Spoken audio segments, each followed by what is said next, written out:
Hi everybody. I just got back from a 5-day trip to the Dillon, Montana area where I did my first boots on the ground reconnaissance trip for Justin Posey's treasure hunt. I'm sitting here in my backyard so that I finally have a different background, but I will have to compete with the birds, the neighbor's dog barking, and the golf carts. So anyway, here we go. Before I start talking about this recent Reconn trip, I do want to talk about the dragon bracelet that Justin included in his treasure cache. I was fortunate enough to be invited to go to the Heritage auction on, I think it was November 22nd, 2022, and it was during that visit that I was actually able to see everything that was in the Forest Fen treasure box.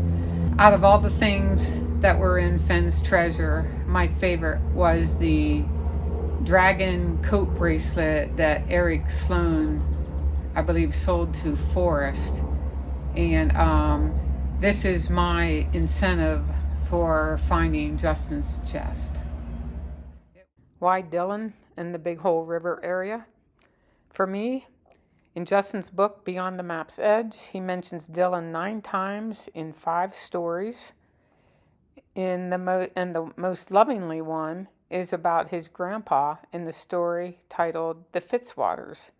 He mentions the old gold rush town of Bannock, Coolidge, an old mining town, Crystal Park where you can dig for crystals, and the Big Hole River, concluding that story with a legacy of wild places and wilder stories, each one as true as the North Star and twice as bright. Well, another name for the North Star is Polaris, and that's where he and his mom own a cabin near Sawtooth Lake and Comet Mountain, both of which are also mentioned in stories.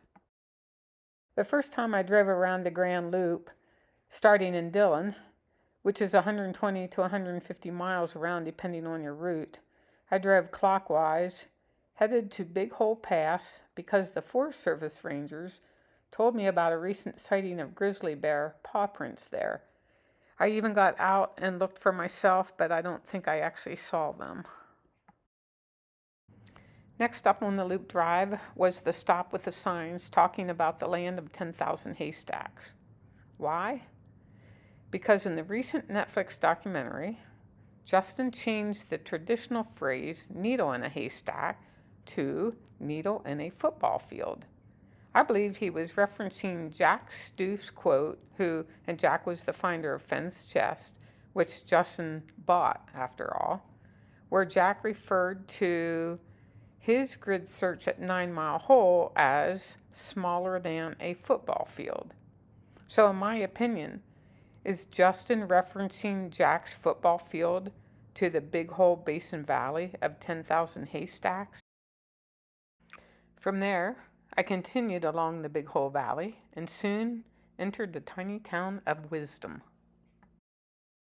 Probably one of the most frequently visited locations currently, due to the line in Justin's poem, "Wisdom waits in shadowed sight." I actually like it because it's on the Nez Perce Trail, as is 9 Mile Hole in Yellowstone, where the picture of Fen's treasure chest is hiding in plain sight at Marvin's Rock. In the book, in acknowledgments, Justin writes, "Finally to Forest Fen, whose treasure chest started as my destination but became my launching point." He goes on to say, "The best treasures, after all, often hide in plain sight, sometimes between the lines of an acknowledgments page." When I reached the fish trap access area, I stopped there for a much-needed break and to hunt for moose in the willows and fly my drone. It was a gorgeous area.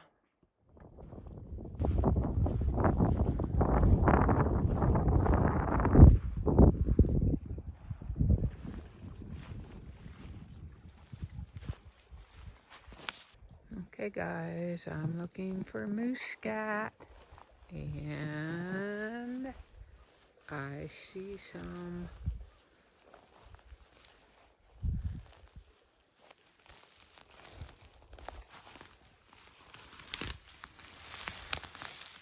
Instead of touching the water, I'm touching the moose scat. It's cold. Okay, now I'm walking downstream between the willows and the water. Looks like there's some kind of prints here. It's muddy as all fuck. I'm thinking maybe I better rethink this. The second time I drove the Grand Loop, I drove counterclockwise, traveling north on I-15 from Dillon to the exit for Maiden Rock, which I'll actually talk about in a little bit. The little town of Divide proudly acknowledges it is the gateway to the Big Hole. I made a quick stop at the Divide campground just to check it out, and I was reading the sign. I noticed the triangular logo or emblem for BLM land displays double arcs like in Justin's poem and resembles Justin's book cover. I think it's about 12 miles between Divide and the small town of Wise River. And that's where I turned onto the Pioneer Mountain Scenic Byway. I knew it was only open for 10 or so miles, but wanted to see the area regardless. The Scenic Byway sign also made me think of the book cover. So, after several miles, I entered the Beaverhead Deer Lodge National Forest because I like the possibility that Justin hid his treasure either on BLM land or National Forest land. Just before the closed gate on the Pioneer Scenic Byway, so basically about 10 miles in, I turned into the Pettingill recreation site, which I had never heard of before. My heart really skipped a beat. On Justin's website, he wrote, the container, which I believe is associated with his dog Tucker, is filled to the gills with treasure. Does the name Pettin refer to Tucker and gill refer to filled to the gills? I do not know. And the best thing of all about Pettingill, it is the last stop on the north end of the Pioneer Scenic Byway, which is open all year round. And Justin did say, as of March 31st, the location is accessible 24/7. In Justin's story, The Aft Assault, he begins by writing about Grasshopper Valley, the kind of place that could inspire a postcard or a robust Instagram account like his. He talks about the Pioneer Mountains, how it's flanked by the Big Hole Valley, blah, blah, talking about Bannock, blah, blah. And later on in that same story, he talks about, a rhubarb pie that his mother would make, and that was his ticket to Grasshopper Creek. I do believe that most of the Grasshopper Creek area is on private land and probably is not fishable or approachable by most of us. I recommend anyone driving the Pioneer Mountain Scenic Byway, starting from the south end, stop and read this information. I knew the road was closed at Elkhorn Hot Springs, but drove as far as I could to the closed gate.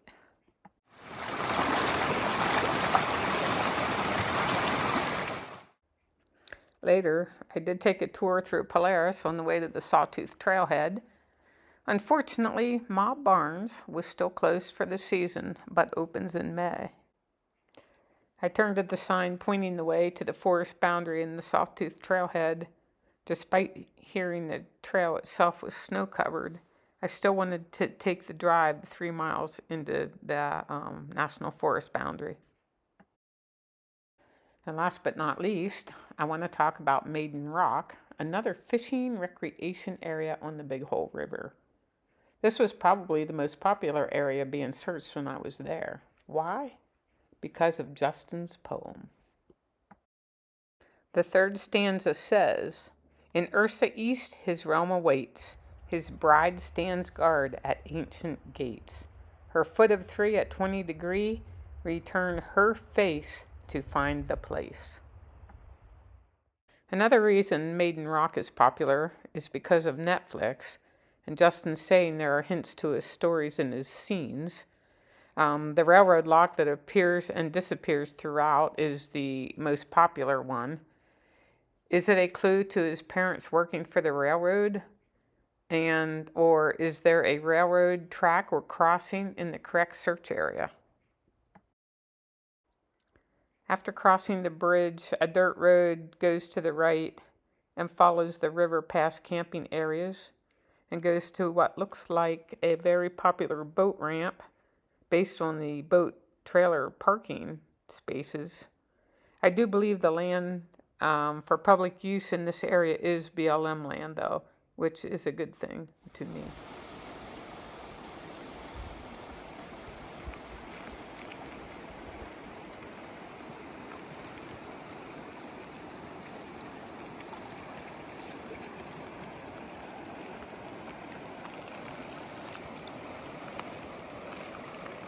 Now that you've seen the places, I want to talk about the local people. My first stop was the Dillon National Forest Ranger Station to buy maps of the Beaverhead Deer Lodge National Forest. Never in a million years could I have understood the power and influence of Netflix. As I walked through the door, I was greeted by my name.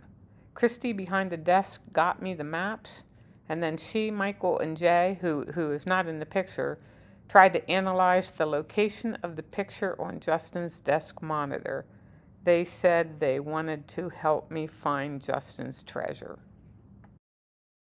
Christy invited me to that evening's talk at the old Depot Theater by John, a local geologist and mining historian, which I attended and met fellow local Pioneer Mountains historian, also named Christy, her assistant Morgan, and their friend. Christy on the left in that picture works at Envy Salon in the heart of Dillon and promised me a haircut when I return. And one last shout out to the Wise River Club in Wise River. Dale recommended this place, so I went in and sat at the bar, ate lunch, and Jay, the bartender, entertained me with her stories, told me to walk around and take videos, and invited me to return that same evening for the live music, which I did. This place was so much fun, and I highly recommend the fish and chips. And the icing on the cake of my trip, renewing old friendships and making new ones.